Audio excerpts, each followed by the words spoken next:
All right, boys, I've been looking forward to this one. So, this is my boy Caleb. He's played football at Rice. He's the author of his own book called Spirit Warriors. It's out on Amazon. He's been working on his second book and multiple other different kind of directions for other books. He's also trying to turn it into an anime series, and he is the leader of our Bible study that we do every Saturday. He's got a mix of discipline, creativity, and faith, and he's actively building something bigger than what he's writing right now. And I think that's very, very rare. So Caleb, you've done a mix of a lot of different things. You've done football, you've done writing, you've done leading. Out of all that, what actually feels most like you right now? Most like me right now. It's definitely not football. So I'll say probably it's got to be a mix of writing and leading. If I had to pick one, I would pick leading. Like helping other people accomplish their dreams and goals and everything like that, and just supporting like whatever way I can is definitely the most fulfilling thing right now, and it helps fuel and get me towards the discipline and everything else that I'm trying to do with everything else going on in life. So that is awesome to hear. Right now, my headset is yelling "battery low" at me. I'm just gonna edit that little part out. Yeah, you're good. You're good. Yeah, but so why do you think right now leading is more of you? Is it just what you're more focused on? Yeah, I think it's because that is when I'm the most aligned with God. I think His purpose for all of His sons and daughters is serving. The Bible talks about if you want to be the leader, then that means that you got to be the lead servant and stuff like that. And so I think whenever I'm leading, that's a gifting that He's giving me. I'm living out the calling that He's giving me, and I think that's where the ability to do it comes from, and just where the fulfillment and joy from it comes from the Lord. So. I think that is why it is where I kind of just feel like the most aligned right now. Yeah, was that kind of like a calling that made you start leading the Bible study, or what really like made you take that step to get into it? Yeah, I started doing the Bible study mostly because our boy Rod, he just asked me to, because like about a year ago, he kind of saw the writing and everything that I was doing, and then so we've kind of been working on that, trying to help him get everything that he's got going with that on his end and stuff like that. And then he asked a couple months ago like if we could do it and stuff like that, and so I was just like, sure, you know what I mean, we're already meeting on Saturday, so might as well I can show up an hour earlier for the people who want to do Bible study and everything like that. And so it's been a really, really great experience to get to go through all that with my brothers in Christ. And it's like, I've loved seeing the growth from everybody and for myself, and just preparing me for whatever ministry and opportunities that God has going to have to help for me to help others in the future. So now we might have some younger people watching this, so I got to ask this question. But whenever you were younger, is this something that you've always seen yourself doing? Or is it just something that kind of happened, kind of once Rod mentioned it, you were like, man, this is something I could get behind. This is something I want to do. And then you started. No, not at all. I was just, when I was younger, I was all football. That was it. I mean, I was also a Christian, and I was always that Christian guy who was like, oh, let's go to church, like, let's go to college, or not college, like high school ministry and this and that. But like, I never thought that I would be leading or anything like that. I never had any kind of interest in that kind of thing, probably until like my junior year of college, when I just been attending a Christian group called Crew, and which is Campus Crusade for Christ. And then they invited me to join the leadership team and stuff like that. And that's kind of like where throughout the past like 3 or 4 years that I've had the opportunity to kind of cultivate the skills to, hopefully do a good job and bring God glory by facilitating these kinds of things and stuff like that. So to answer your question, it was definitely not anything that was ever on my radar until God came and brought it to me. And thankfully I said yes, because I didn't want to say yes. And it's one of the best yeses that I've ever given. So yeah. So how does that go whenever you don't want to say yes, but then you end up giving in? Is it just like a constant, I don't know how to explain it, it's a constant on your mind all throughout, and then finally it just hits that breaking point, or how did that work? Yeah. So for me, he asked me, I could already kind of see the direction. Our crew leader for like Houston Athletes in Action and stuff like that, his name's Barry Bowling, and so it's like I'd already kind of seen that he was not to put in a bad way, but weaseling his way in there, you know what I mean, to try and invite me to join and stuff like that. And so he asked me first, and he was just like, I should think about it and pray about it and everything like that. And I kind of already knew that like it's what God wanted me to do. everything like that. I've been blessed to have had the best Bible teacher in the whole world to me, Stephen Armstrong, through Verse by Verse Ministry. I believe their church is, I'm blanking. I think it's Oak Cliff Bible Church in San Antonio or something like that. We can link the actual name. Yeah, so I've had a chance to study the Bible like really in depth for a long time. So I knew that I was, knowledgeable enough and everything like that. But I just was, it's just not natural with my personality and stuff. And so I just kind of took the leap of faith. It wasn't really even nagging with me. I just kind of felt like it's something that I should do. It's something that I've been learning, that like serving, is really, really important. And then God brought me the opportunity to serve and everything like that. And so I ended up saying yes. I was not good at first, which is how, pretty much all of us are with all the things that we do, unless God gives us that specific anointing at first. But he grew me in it. He doesn't call the equipped, he equips the called. And now, whenever there are other situations like that, I think God kind of makes it clear. And I think all of us deep down, usually when those kind of opportunities come up, we know what we should do, even if we don't want to do it. It's just whether or not we're going to do it. And for me, it's not really a nagging. It's just kind of there. And I feel like me and God are tight enough to this point where he's like, you know what you're going to do, so, or you should do. So it's like, it's on you at this point. Like, many example is I just met with like this church leader of the college ministry that I go to, like while I'm in Houston yesterday. And like he invited me to join, help lead the student ministry. And then he invited me to help come serve on Easter and stuff like that. And it was the same way. I was like, no, I'm good, bruh. But at the same time, when I was driving back and I was thinking about it, I've said yes to enough things to this point that I didn't want to do from God and everything like that. And I've always seen the way the fruit that he's produced in my life and in others through it and stuff like that. So that now I'm just kind of always like, even if I don't want to do it, I'm like, well, if this is what you want, God, then you can kind of, like nudge me a little bit and I'll do it. And even before I got home, I was kind of like, yeah, I should probably go ahead and do it. And so that's something that I plan to, help out with in whatever ways I can until things kind of change up when I go to master school and stuff with this fall. So yeah. So I understand what you're saying, and I know that you feel God is telling you to do all these things, or you know it. Mm-hmm. But I got to get into the struggles because I know it can't just be. It can't be all. I don't even know the words.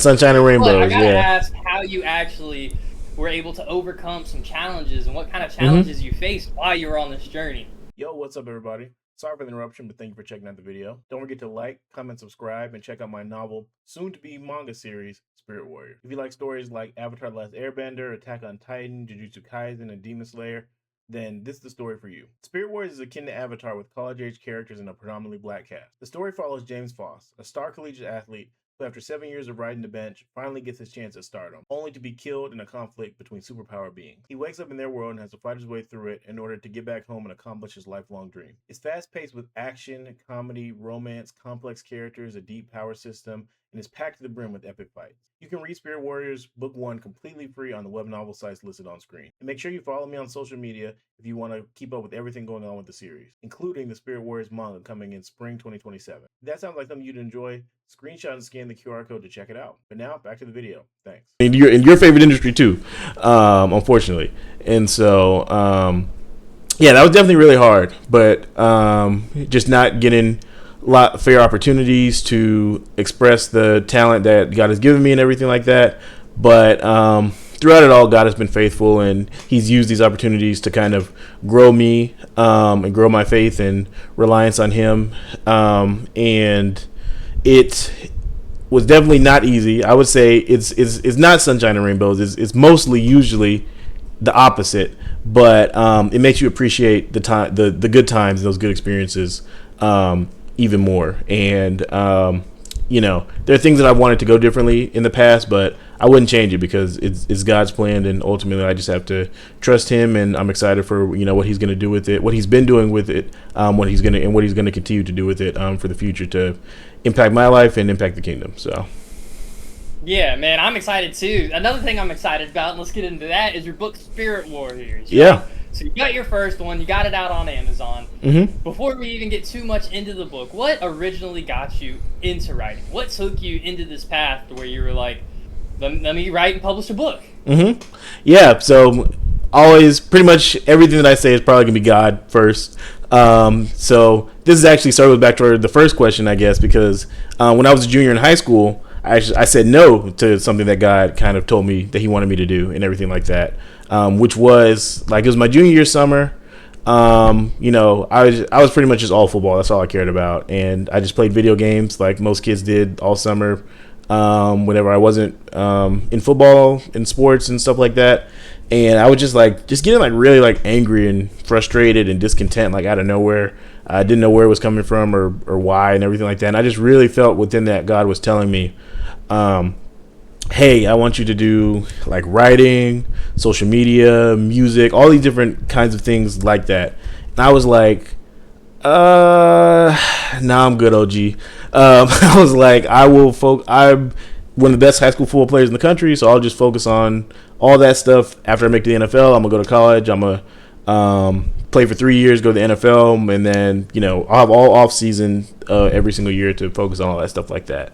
But God had other plans, and so my junior year of college, ironically, he kind of arrested me again. I was watching Demon Slayer, one of my favorite animes. I was watching the second season, and I literally just felt his spirit kind of like come over me in a way that I hadn't felt before. And it was just like I just was looking at the screen. I was like, I have to make something like this, and so I just knew it was from him. I just sat down. I had no experience, no nothing, and just started working on it. And then he's carried me through the rest, and now I've written 7 books, working on the 8th right now. Got the 2 Spirit Warriors books out. I got a new series coming out this fall, and yeah, it's been all him, and he's made it phenomenal. And I just try to do my best to stay out of the way, and be disciplined whenever it's time to write and everything like that. So yeah, so give us a little bit more background on what Spirit Warriors is, and then the other books that you said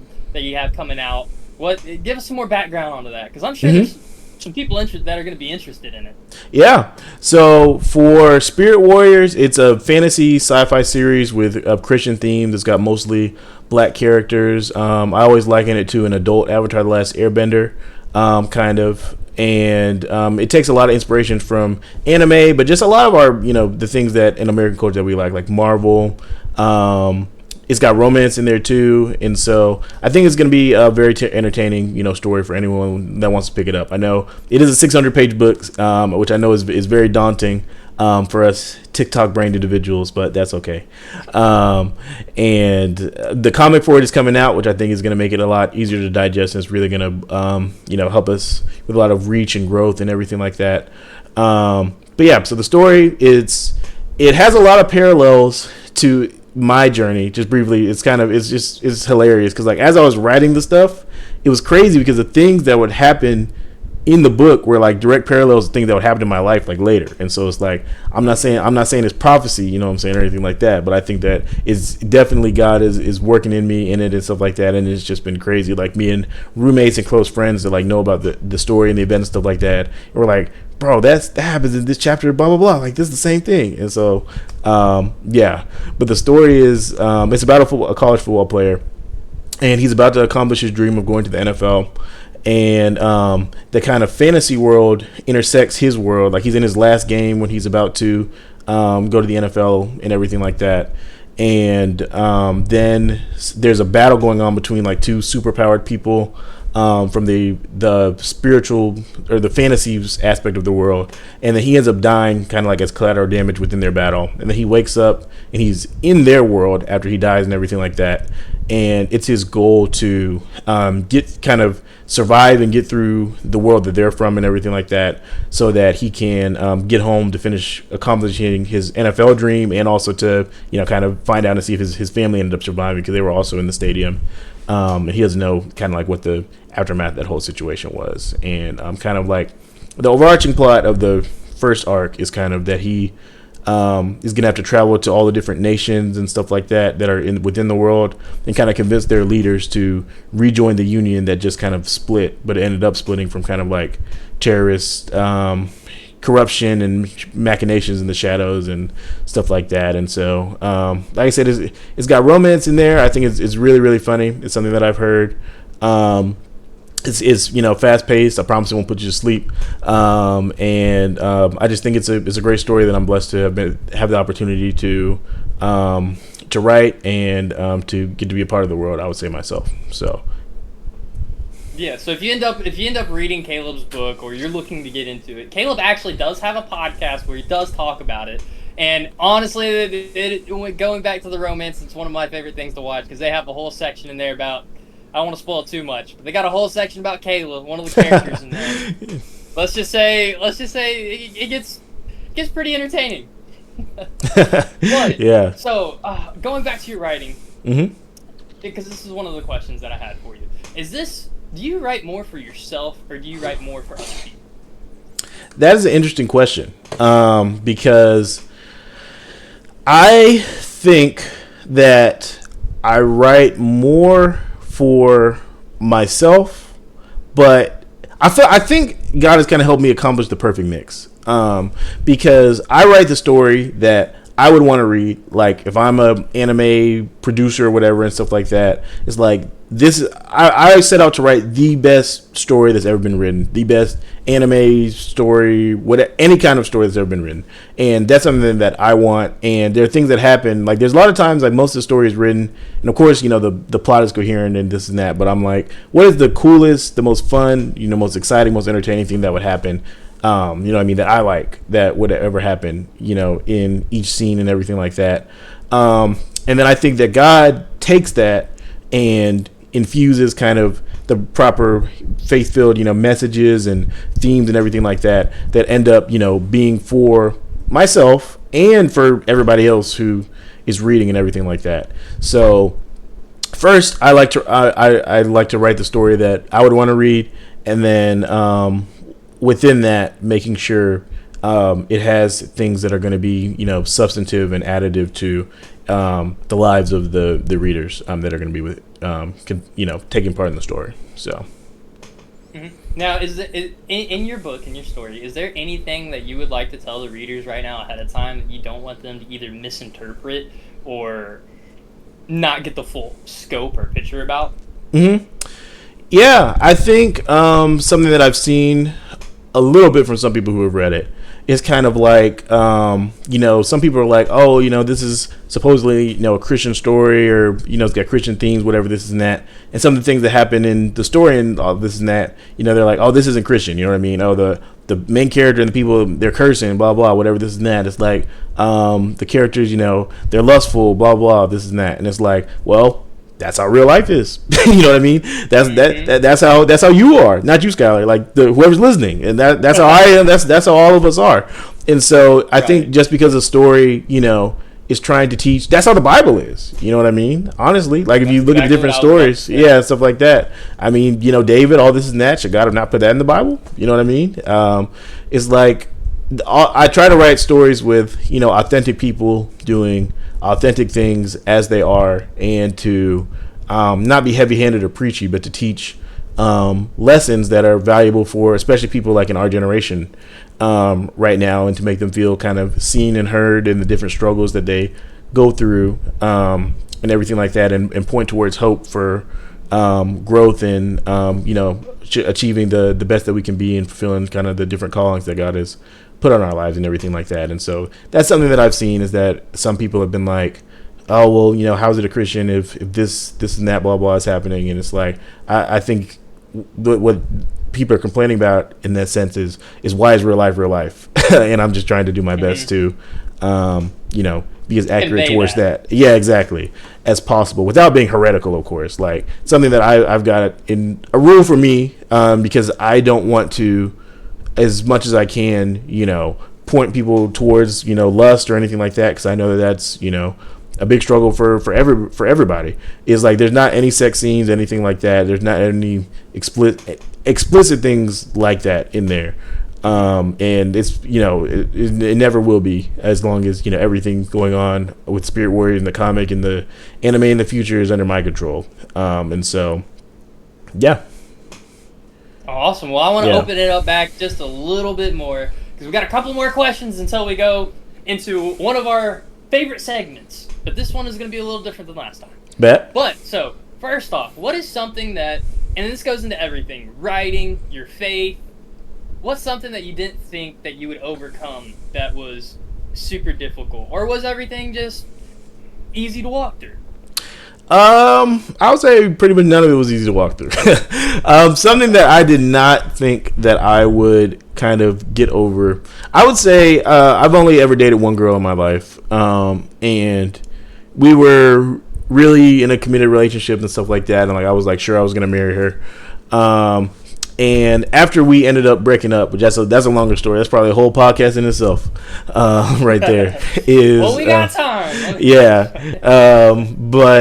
yeah, maybe I can get into it later. We'll see how much time we have. But we ended up breaking up, and afterwards, I was definitely probably in the deepest depths of depression and this and that afterwards and stuff like that. And I really did not see myself kind of ever getting to the point where I'd be able to like love someone as much as I loved her, and just find a relationship that brought me as much joy as that again and stuff like that. And God has definitely, even though I haven't been in a relationship since, He definitely kind of restored my vision and perspective on all of those different kinds of things since then, in a very in a way that has definitely been a blessing. He was very gentle with me. And I was not very gentle towards him during that time. So yeah, that is definitely the example that comes top of mind amongst many, fortunately and unfortunately. Yeah, so that's one thing from my side at least is what I respect about you. Is almost everything that you get into, you're able to incorporate faith. What sounds like not even to be able to bounce back from, but you're also able to mentally push yourself and get through a lot of things because of your faith.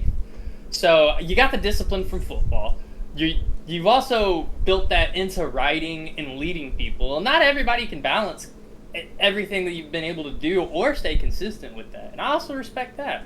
Do you see yourself like that at all? I think I'm aware. I think I'm aware that God has allowed me to kind of push through things and kind of cultivate me to become a person who's able to do some pretty good things. But I think, as we all do, I tend to end up more focused on where I'm still trying to get to, or my flaws or different things like that. So I think you do want to be humble and stuff like that, and kind of strike that balance. But I think I can.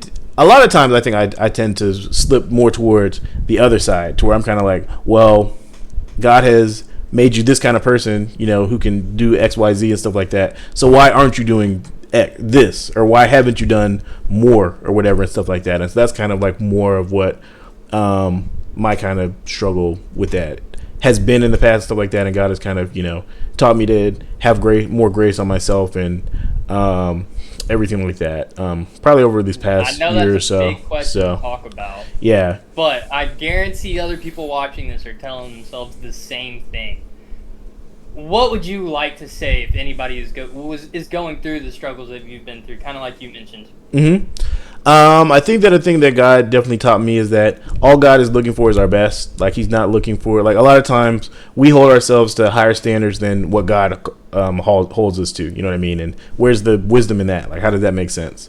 Like, God knows exactly what to expect from us at any given point and everything like that. So if we ever are expecting more or less of ourselves in a given scenario, like, we're not in alignment with God, so we're wrong. We need to get on His path and trajectory and perspective and everything like that. And so that was definitely a big lesson that He's kind of taught me. And then another one along those same lines is kind of that, like, I would definitely, even a year ago, I would say I was definitely, when things would go wrong, I would definitely have periods of lament where I was like, why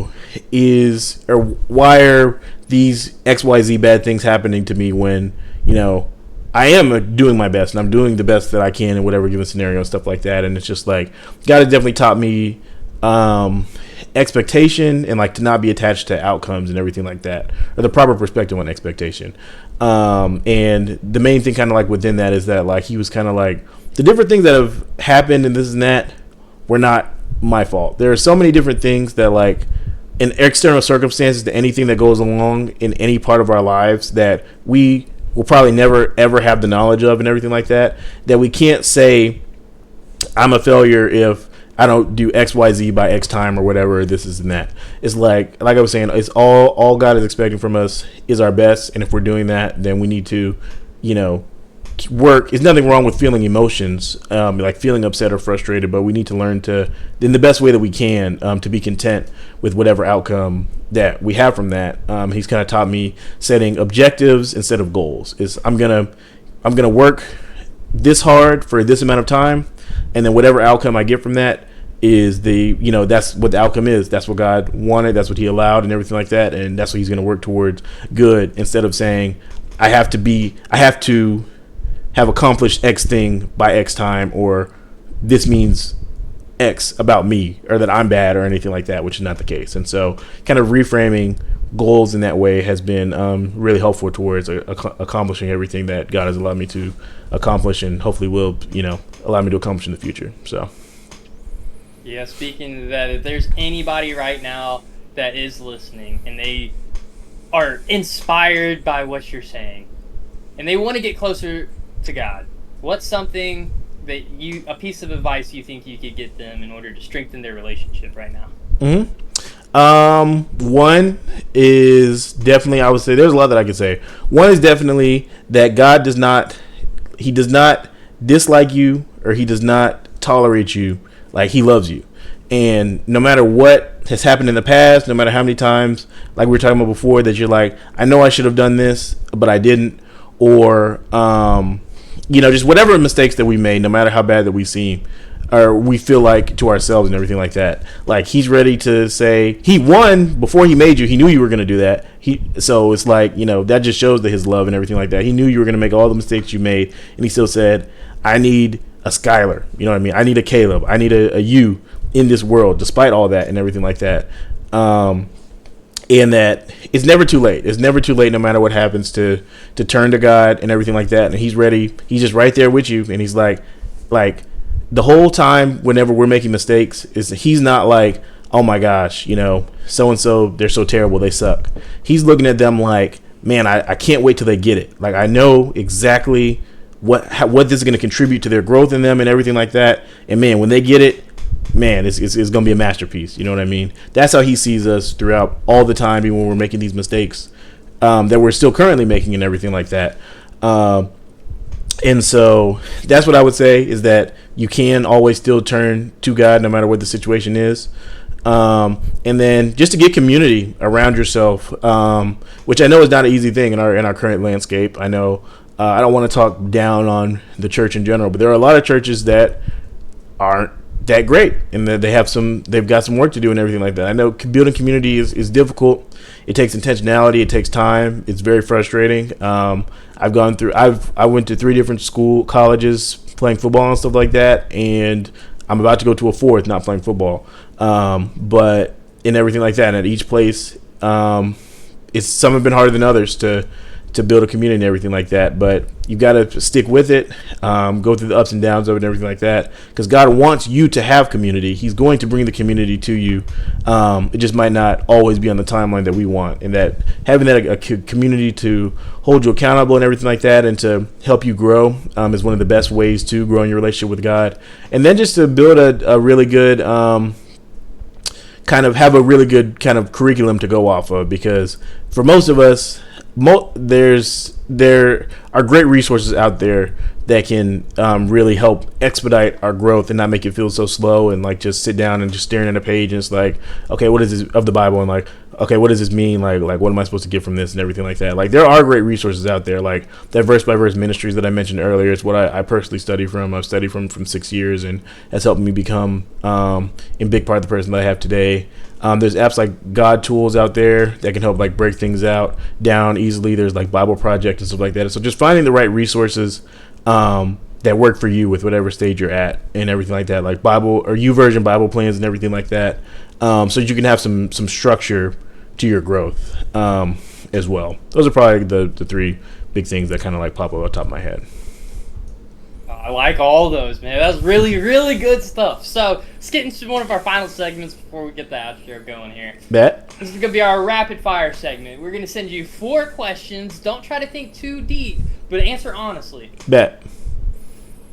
And they are kind of some big questions, I will be honest. Okay, I got you. First thing, what do you think is your biggest fear?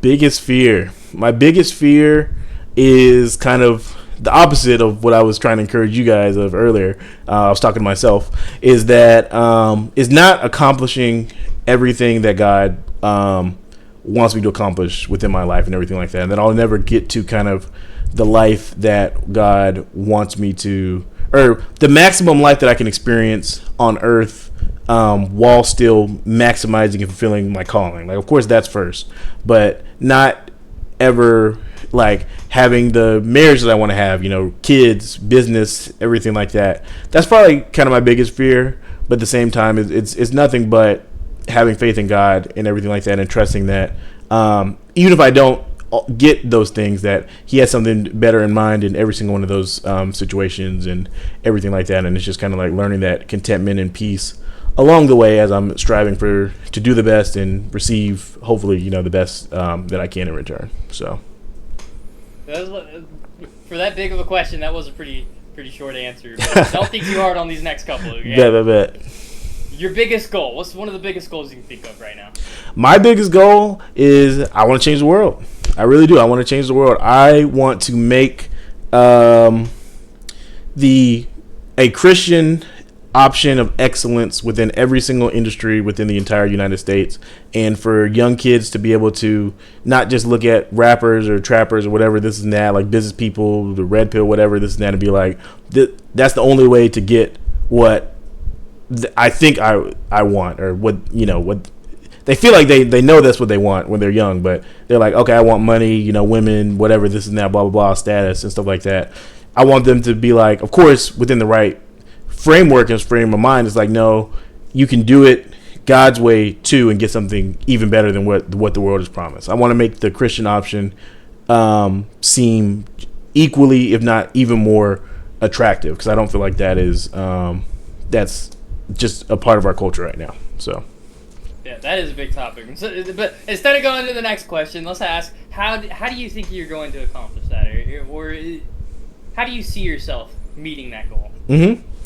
So the way I want to meet that goal, in short, and like you said, it's a lot of detail that I could get into, is starting just within the individual calling that God has given me, which is writing, serving in whatever ministry that He's calling me to at any given time, and just starting small and impacting the lives of the people that I'm around, just on the path that God has me and everything like that. And then hopefully, He'll give me the opportunity to expand as I'm trying to follow that calling. Like, I feel like He's called me to entrepreneurship and everything like that I'm doing with the books and comics, stuff like that.